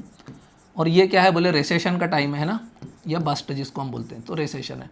अब देखना, बूम में तो इकोनॉमी ऑलरेडी ओवर हीटेड रहती है, और रिसेशन में क्या होता है, डिमांड चीज़ों की कम हो जाती है, राइट। तो डिमांड कम हो जाती है। सो गवर्नमेंट को पैसा कब खर्च करना चाहिए? अगर बूम में है इकोनॉमी, अगर इकोनॉमी ऑलरेडी बूम में, डिमांड सब बढ़िया हाई है, इन्फ्लेशन भी चल रहा है और सब कुछ बढ़िया हो रहा है, तो गवर्नमेंट उस समय क्या करती है, उस समय गवर्नमेंट कोशिश करती है कि इकोनॉमी को वापस ठंडा करे, ज़्यादा ओवरहीट ना हो, ज़्यादा इन्फ्लेशन की प्रॉब्लम ना आए। और रिसेशन के समय गवर्नमेंट क्या करती है, ज़्यादा पैसा खर्च करती है। लोग रिसेशन में कम पैसा खर्च करते हैं, लेकिन गवर्नमेंट ज़्यादा पैसा खर्च करती है। उस टाइप की पॉलिसी को बोलते हैं counter cyclic fiscal policy. Counter cyclic का मतलब क्या है, what is this counter cyclic? Counter cyclic मतलब कि जो साइकिल चल रहा है, अगर बूम साइकिल चल रहा है तो गवर्नमेंट ज्यादा पैसा खर्च नहीं करेगी, लेकिन अगर रिसेशन है, डिप्रेशन है, जब लोग पैसा नहीं खर्च कर रहे हैं तो गवर्नमेंट ज्यादा पैसा खर्च करेगी। तो we call it counter cyclic. Cycle के अगेंस्ट चलती है, फिस्कल पॉलिसी, पैसे का खेल करती है। तो इस टाइप की पॉलिसीज को क्या बोलते हैं, काउंटर साइक्लिक फिस्कल पॉलिसी। सो डिप्रेशन में गवर्नमेंट क्या करती है, ज्यादा पैसा खर्च करती, क्योंकि डिप्रेशन में डिमांड कम है। अब अगर गवर्नमेंट ज्यादा पैसा खर्च करेगी तो डिमांड बढ़ेगी, मनी सप्लाई बढ़ेगी, तो अगर मनी सप्लाई बढ़ेगी, डिमांड बढ़ेगी, प्रोडक्शन बढ़ेगा, एम्प्लॉयमेंट जनरेट हो जाएगा। सो यहाँ पर जो अनएम्प्लॉयमेंट की प्रॉब्लम है वो भी सॉल्व हो जाएगी। लेकिन जब वापस बूम पीरियड में चला जाएगा तब गवर्नमेंट अपने पैसे को बचाएगी, ताकि जब बूम के बाद दोबारा बस्ट में जाएगी इकोनॉमी तब गवर्नमेंट पैसा खर्च करेगी। सो इस पॉलिसी को क्या बोलते हैं, काउंटर साइक्लिक फिस्कल पॉलिसी। ये पिछली 2-3 क्लास पहले क्वेश्चन कराया था, वहां पर एक वर्ड था पर मैंने इसको एक्सप्लेन नहीं किया था, तो मैंने अभी आपको यहाँ पर बता दिया। चलिए नेक्स्ट क्वेश्चन की, हाँ, बजट डेफिसिट हम लोगों ने देखा था। डेफिसिट का मतलब क्या होता है, overall deficit. When government spends more than what it collects, जब वो ज्यादा पैसा खर्च करती है, means expenditure of government is greater than its receipt, और इसी को हम क्या बोलते हैं, we call it fiscal deficit. To meet the deficit government rely on borrowings, या तो वो बोरोइंग्स कर सकती है, either government will go for disinvestment. तो ये भी आपको ध्यान रखना है। How deficit can be financed, या तो टैक्सेशन बढ़ा दो तो आपका डेफिसिट कम हो जाएगा, लेकिन टैक्सेस को एक हद से ज्यादा नहीं बढ़ाया जा सकता, क्योंकि हम लोगों ने कर्व देखा था कि आप कितना टैक्स लगाओगे तो लोग कितना टैक्स भरेंगे। फॉर एग्जांपल यहाँ पर मैं टैक्स रेट लगा रहा हूँ, यहाँ पर मैं गवर्नमेंट की इनकम बता रहा हूँ कि टैक्स से कितनी इनकम होगी। देखना, टैक्स अगर 0% है तो गवर्नमेंट की इनकम भी 0 रहेगी, टैक्स बढ़ेगा तो इनकम बढ़ेगी, टैक्स बढ़ेगा तो इनकम। लेकिन यहाँ पर अगर मैं 100% टैक्स लगा दूंगा तो इनकम भी 0 हो जाएगी। ऐसा क्यों? क्योंकि अगर 100% टैक्स लगा दोगे तो फिर कोई भी काम नहीं करेगा, बोलेंगे क्यों, पूरा पैसा गवर्नमेंट ले जा सकती है। तो एक हद तक टैक्स को बढ़ाया जा सकता है, इस पॉइंट तक, और ये रिलेशन हमको कौन बताता है, लाफेर कर्व बताता है। सो टैक्स को भी एक हद से ज्यादा नहीं बढ़ाया जा सकता। तो डेफिसिट को फाइनेंस करने का एक तरीका है टैक्सेस को बढ़ा दो, बट बियॉन्ड अ लिमिट ये पॉसिबल नहीं है। डिसइन्वेस्टमेंट कर दो, लेकिन इससे गवर्नमेंट के एसेट्स कम हो जाते हैं, कब तक बेच के चीज़ों को खाओगे, है ना, तो ये प्रॉब्लम आ जाती है। रिडक्शन इन एक्सपेंडिचर, बोले एक्सपेंडिचर को कम कर दो, लेकिन कौन सा एक्सपेंडिचर कम कर दे, रेवेन्यू एक्सपेंडिचर कम कर दें, डे टू डे लाइफ में क्या लोगों को सैलरी देना बंद कर दें, पेंशन देना बंद कर दें, डिफेंस पर खर्चा करना बंद कर दें, या तो कैपिटल एक्सपेंडिचर बंद कर दें, क्या रोड बनाना बंद कर दें, है ना, हॉस्पिटल बनाना बंद कर दें, एयरपोर्ट्स बनाना बंद कर दें। सो एक्सपेंडिचर को घटाना भी काफ़ी डिफिकल्ट हो जाता है। खर्चे कम करना, कौन से खर्चे कम करना अच्छी बात है, जो वेलफेयर स्कीम्स चलती है गवर्नमेंट की, जो लोन वेवर स्कीमें चलती हैं, उस टाइप की स्कीम को और गवर्नमेंट कम करती है then that is good for the economy. चलिए नेक्स्ट क्वेश्चन की तरफ चलते हैं। क्वेश्चन नंबर 16 को देख लेते हैं, क्या बोल रहा है। Government deficit may not affect the overall level of demand in an economy in the long term because, मतलब गवर्नमेंट डेफिसिट हमेशा ओवरऑल लेवल ऑफ डिमांड को इफेक्ट नहीं करेगी लॉन्ग टर्म में। क्यों नहीं करेगी, तो भाई डेफिसिट का मतलब हम लोगों ने ऑलरेडी देख लिया था, when the expenditure is more than receipt. अगर एक्सपेंडिचर रिसिप्ट से ज्यादा है then we call it the problem of deficit, कि अब भाई डेफिसिट मतलब गवर्नमेंट को बोरो वगैरह करना पड़ेगा, सो हम उसी को क्या बोलते हैं, गवर्नमेंट डेफिसिट। अब अगर गवर्नमेंट बोरोइंग्स कर करके खर्चा चलाएगी, मतलब वो ज्यादा पैसा पंप इन कर रही है, बोल सकते हैं हाँ। स्टेटमेंट 1 बोल रहा है overall budgetary deficit always remain zero. ये बात सही है कि ओवरऑल बजटरी डेफिसिट बोले ओवरऑल गवर्नमेंट ने कितना खर्चा किया, जितना एक्सपेंडिचर करा उतना ही उसको पैसा लेकर भी आना पड़ेगा। ये बात तो सही है, लेकिन वो इस कॉन्टेक्स्ट में सही नहीं बैठ रही है, तो दिस स्टेटमेंट इज इनकरेक्ट। क्यों, क्योंकि देखना ओवरऑल बजट डेफिसिट तो जीरो हो जाता है, but fiscal deficit is not always zero. Fiscal deficit हमेशा जीरो होता है कि नहीं होता है। सो गवर्नमेंट को बोरोइंग्स वगैरह लाना पड़ती है। अगर गवर्नमेंट बोरो करके लाती है तो हो सकता है वो और ज्यादा डिमांड को क्रिएट कर दे, तो डिमांड पे इंपैक्ट ना भी करे। स्टेटमेंट 2 देख लेते हैं, क्या बोल रहा है। Government will finance increase debt today from increase taxes tomorrow. बात बिल्कुल सही है कि अगर आज गवर्नमेंट, देखना ये बात कर रहा है, कंसेप्ट है जिसको हम बोलते हैं रिकार्डियन इक्विवेलेंस। अब ये क्या होता है भाई, गवर्नमेंट क्या कर रही है, deficit financing. Why government is doing deficit financing, borrowings वगैरह क्यों कर रही है, ताकि डिमांड को बढ़ाया जा सके। बोल सकते हैं अगर गवर्नमेंट डिमांड को बढ़ाने के लिए डेफिसिट फाइनेंसिंग का काम कर रही है, तो जनता क्या सोचेगी कि आज अगर गवर्नमेंट ज्यादा बोरो कर रही है तो कल ब्याज भी तो देना पड़ेगा, इंटरेस्ट भी तो देना पड़ेगा। तो गवर्नमेंट डिमांड को बढ़ाने के लिए पैसा खर्च करेगी, तो लोग क्या करना शुरू कर देंगे, सेविंग्स करना शुरू कर देंगे, इस डर में कि अगर आज गवर्नमेंट इतना इतना पैसा ले रही है तो कल जाके हमको क्या करना पड़ेगा, ब्याज चुकाना पड़ेगा, महंगाई की प्रॉब्लम आएगी, then people start saving. So government जो डिमांड को बढ़ाने के लिए पैसा खर्च कर रही है उसको काउंटर कर देंगे जनता, किस फॉर्म में, सेविंग्स के फॉर्म में। और इसको हम बोलते हैं रिकार्डियन इक्विवेलेंस, कि गवर्नमेंट के एक्सपेंडिचर को जनता अपनी सेविंग से कंपनसेट कर देगी और डिमांड को ओवरऑल वो ऊपर नीचे होने ही नहीं देगी। सो लॉन्ग टर्म में उस पर कोई इंपैक्ट नहीं पड़ेगा। तो ये बात बिल्कुल सही है। Select the correct answer using the code below. 2 is the correct answer, तो B is the correct answer of question number 16। Next question देख लेते हैं with reference to revenue deficit. Question number 17 revenue deficit पे question है। Consider the following statements. Revenue deficit क्या होता है हम लोगों ने देख लिया। बजट के 2 कंपोनेंट होते हैं, रेवेन्यू रिसिप्ट और रेवेन्यू एक्सपेंडिचर। अब यहाँ पर मैंने ऑलरेडी वो चार्ट नहीं दिया है, बट आप लोगों को चार्ट याद हो गया होगा। रेवेन्यू डेफिसिट मतलब कि जब revenue expenditure is greater then revenue receipt, यही होता है। हाँ, इसका मतलब है गवर्नमेंट अपने डे टू डे खर्चों को भी प्रॉपर नहीं चला पा रही है, उसके लिए भी उसे बोरोइंग्स करना पड़ रही है, बोल सकते हैं हम। हाँ, अब देख लेते हैं क्वेश्चन क्या है। Statement 1, it is the gap between consumption expenditure of the government and its current revenue. Consumption expenditure बोले तो डे टू डे लाइफ वाला रहता है, मतलब बिल्कुल। तो ये किसकी बात कर रहा है, it is talking about revenue expenditure.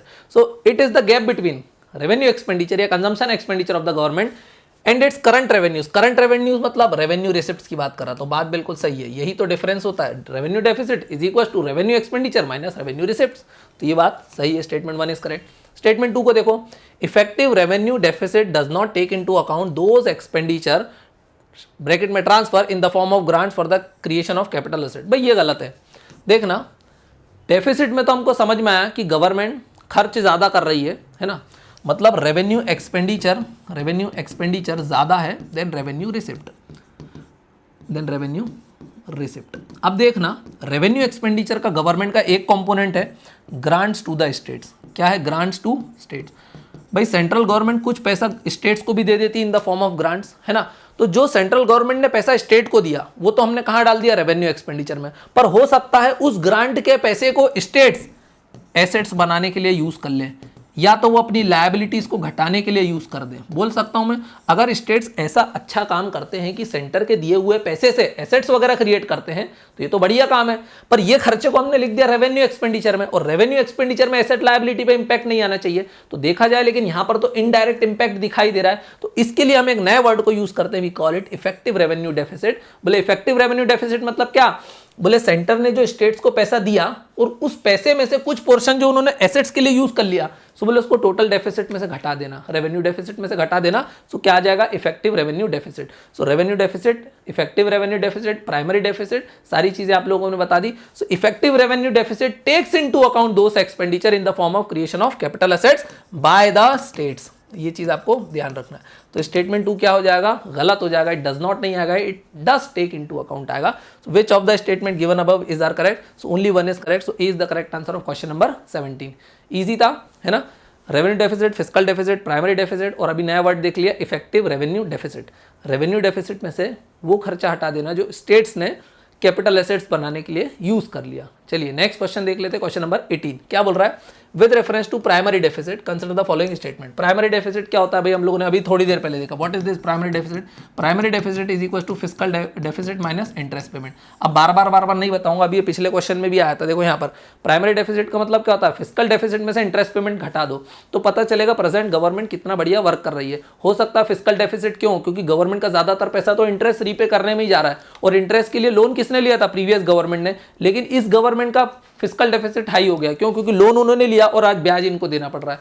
सो उसमें से अगर आप इंटरेस्ट पेमेंट को हटा दोगे तो आपको क्या पता चल जाएगा, व्हाट इज प्राइमरी डेफिसिट, की असलियत में इस गवर्नमेंट ने कितना डेफिसिट किया है अगर इंटरेस्ट पेमेंट हटा दिया जाए तो। So primary deficit is the sum of fiscal deficit and interest payment, no it is not the sum, it is subtraction of आएगा। So it is difference between fiscal deficit and interest payment आएगा, minus करना है यहाँ पर, so this is wrong. It includes the burden of past debt, primary deficit does not include the burden of past debt, past debt का burden तो interest payment है ना, so it exclude the burden of past debt, so ये वाला भी क्या हो जाएगा, रॉन्ग।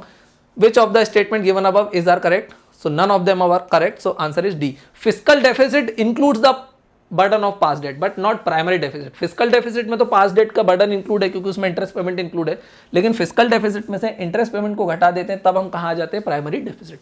प्राइमरी डेफिसिट ये सारे वर्ड्स मैंने कई बार यूज कर लिए, कई बार चार्ट आ चुका है, सिमिलर क्वेश्चंस आपने बहुत सारे देख लिए।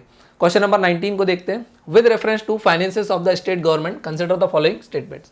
स्टेट गवर्नमेंट के फाइनेंस पे क्वेश्चन है, कंसीडर द फॉलोइंग स्टेटमेंट। इस टाइप के क्वेश्चन को कैसे डील करते हैं आज वो भी आप लोगों को सिखाता हूं। स्टेटमेंट 1 क्या बोल रहा है, the average fiscal deficit of state government has always shot above that of central government during the last decade. बोले जो फिस्कल डेफिसिट होता है, बोले स्टेट गवर्नमेंट का भी होता होगा फिस्कल डेफिसिट, मतलब स्टेट गवर्नमेंट के भी एक्सपेंडिचर उसकी रिसिप्ट से ज्यादा होते होंगे। बोले हाँ, वो तो हमारे भारत में हर जगह चल रहा है, चाहे सेंटर हो चाहे स्टेट्स हो, फिस्कल डेफिसिट दोनों का है। तो बोल रहा था fiscal deficit of state government has always shot above the central government, क्या हमेशा सेंट्रल गवर्नमेंट से ज्यादा रहते हैं स्टेट गवर्नमेंट के fiscal deficit? Answer is no. States छोटी एंटिटियां हैं, वो इतना बड़ा काम कैसे कर लेंगे, तो उनके तो बहुत कम रहते होंगे, लेकिन ओवरऑल स्टेट्स की बात हो रही होगी। सो ऑलवेज शॉट, यहां पर एक वर्ड है always, always in extreme statement, extreme statement are usually wrong. तो देखना हमेशा नहीं होता है, सिर्फ 15-16 में एक बार शायद ऐसी घटना हुई थी कि जब स्टेट गवर्नमेंट का फिस्कल डेफिसिट सेंट्रल गवर्नमेंट के फिस्कल डेफिसिट से हाई गया था। अदरवाइज स्टेट का फिस्कल डेफिसिट काफी कम रहता है क्योंकि स्टेट्स को इतनी ज्यादा बोरोइंग्स वगैरह अलाउ नहीं रहती है फॉरेन से। तो ये बात आपको ध्यान रखना है, सही है गलत, गलत हो गया क्योंकि बोल रहा ऑलवेज शॉट अबव, नो रहता है बट नॉट ऑलवेज, क्योंकि एक बार ऐसा काम गलत हो चुका है। स्टेटमेंट 2 क्या बोल रहा है, most states meet their revenue deficit target by increasing revenue since they are not allowed to borrow from the market। क्या स्टेट गवर्नमेंट बोरो नहीं कर सकती मार्केट से, वो भी बोरो कर सकती है। तो ये स्टेटमेंट भी मेरा क्या हो जाएगा, रॉन्ग हो जाएगा। और ये बात सही है कि वो लोग अपने रेवेन्यू डेफिसिट को कैसे कम करते हैं, बाय इंक्रीजिंग द रेवेन्यू, वो रेवेन्यू को बढ़ाने की कोशिश करते हैं, लेकिन वो बोरोइंग्स भी कर सकते हैं, ये भी आपको ध्यान रखना है। Select the correct answer using the code below, none of them is correct, so answer is D. So D is the correct answer of question number 19, है ना। चलिए लास्ट क्वेश्चन की तरफ चलते हैं, दैट इज क्वेश्चन नंबर 20। आज का last question है, चैनल को सब्सक्राइब कर लो, वीडियो को लाइक कर दो, अपने फ्रेंड्स के साथ शेयर कर दो, और कोई भी डाउट वगैरह आता है यूपीएससी का न्यू बैच ज्वाइन करना है तो ऐप को डाउनलोड कर सकते हो। लास्ट क्वेश्चन क्या बोल रहा है, consider the following statement about some of the fiscal parameter of the government of India. Fiscal parameter means related with the finances parameter of the government of India. Statement 1 बोल रहा है, gross tax revenue has steadily increase year on year in the last 5 year. Gross tax revenue हमेशा बढ़ी है क्या सरकार की? बोले पहले की थी, फॉर एग्जांपल देखना 100 रुपए, फिर हो गई 120, फिर हो गई 130, फिर हो गई 140। तो क्या 5 साल में ऐसा ही हुआ क्या कि हमेशा बढ़ती रही है? देखो रेट नहीं बोल रहा है, रेवेन्यू बढ़ी है क्या कि 100 से 120 हुई, 120 से 130, 130 से 140, 40 से 150। अब लास्ट 5 ईयर में आपको पता है कि इवेंट हो गया था, दैट इज कोविड-19, कोरोना वायरस आ गया था। कोरोना वायरस आने के कारण टैक्स रेवेन्यू तो गवर्नमेंट की घट गई होगी ना यार, क्योंकि इनडायरेक्ट टैक्सेस भी कम हो गए, लोग अब व्यापार ही नहीं कर रहे थे, मार्केट ही नहीं चला रहे थे, इवन डायरेक्ट टैक्सेस में भी रिलैक्सेशन दिया होगा। सो इंक्रीज तो होता है year on year but not always. तो 5 साल में हमेशा स्टीडीली इंक्रीज हुआ क्या कि ग्राफ हमेशा ऐसा चलता रहा है क्या? नहीं, ग्राफ ऐसा चल रहा था, बीच में डिप आया, फिर ऐसा चलने लग गया। सो this is wrong, statement 1 is wrong. अब आप बोलोगे कैसे पता चला? भाई कोविड इवेंट ये आपको पता है, इस टाइप के स्टेटमेंट पे आपको थोड़ा सा थिंक करना पड़ता है। स्टेटमेंट 2 देखो, revenue expenditure has declined steadily year on year from 2011 onwards. Revenue expenditure हर साल कम होता जा रहा है क्या? अरे भाई रेवेन्यू एक्सपेंडिचर बढ़ता जा रहा है, नई नई चीजें बनती जा रही है, लोगों की सैलरीज बढ़ती जा रही है, गवर्नमेंट की स्कीम्स बढ़ती जा रही है, पेंशन बढ़ती जा रही है, डिफेंस एक्सपेंडिचर बढ़ते जा रहा है। So revenue expenditure has declined steadily, हमेशा स्टीडली कम कैसे होगा? ये तो बढ़ रहा होगा 2011 ऑनवर्ड्स। तो ये चीज आपको ध्यान रखना है। सेकंड भी मेरा क्या हो जाएगा? Wrong. Select the correct answer using the code below. Both are incorrect, so D none of the above is the correct answer of question number 20। ये इजी क्वेश्चन था, है ना, क्योंकि इस टाइप के क्वेश्चन को इजीली सॉल्व किया जा सकता है। अगर आप लोगों को भी यूपीएससी और एमपीपीएससी का न्यू बैच ज्वाइन करना है, 4500 रुपीज जिसकी फीस होने वाली है, जिसमें प्री प्लस मेंस का कंप्लीट सिलेबस कवर कराया जाएगा विद 1 ईयर वैलिडिटी, तो आप हमारे एप्लीकेशन को डाउनलोड कर सकते हो और मुझसे कांटेक्ट कर सकते हो। अगर ये वीडियो पसंद आता है तो वीडियो को लाइक करना है, चैनल को सब्सक्राइब करना है, अपने फ्रेंड्स के साथ शेयर करना है। Thank you for watching this video. Have a nice day.